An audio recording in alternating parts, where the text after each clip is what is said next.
দিচ্ছো? দেখো এটাকে এই ধরনের অঙ্ককে আমরা কি বলবো? ভগ্নাংশের যোগ। যোগ। মাঝে কি আছে?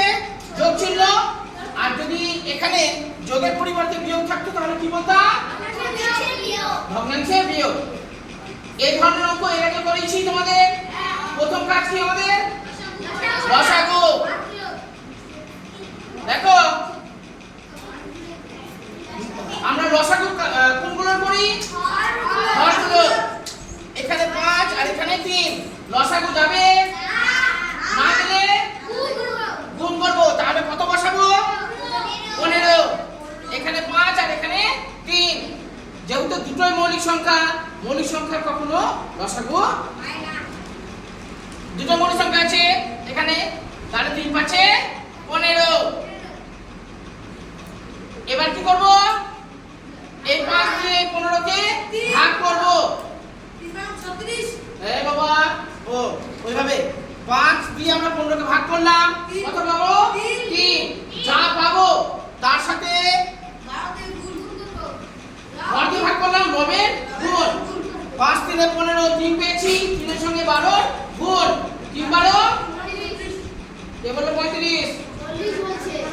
হ্যাঁ 40 40 হবে না, 3 12 36। 3 এ 6 36। এখানে কি বসাবো?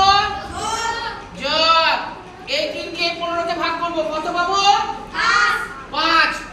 5 10 এ 50। 5 10 এ 50। নিচে কত বসাবো? 15।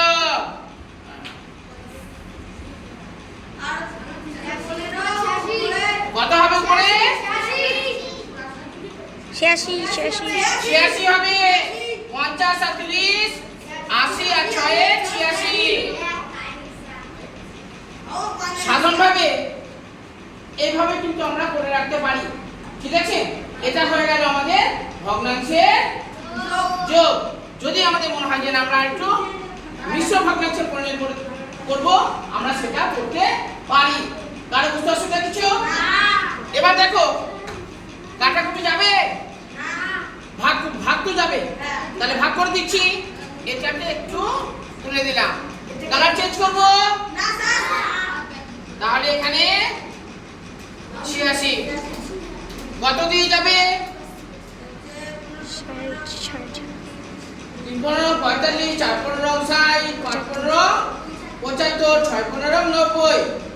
এখানে কত আছে? তাহলে 5 দিয়ে যাবে, 5 15 75, 5 15 75। বিয়োগ দিয়ে কত পাবো? এখানে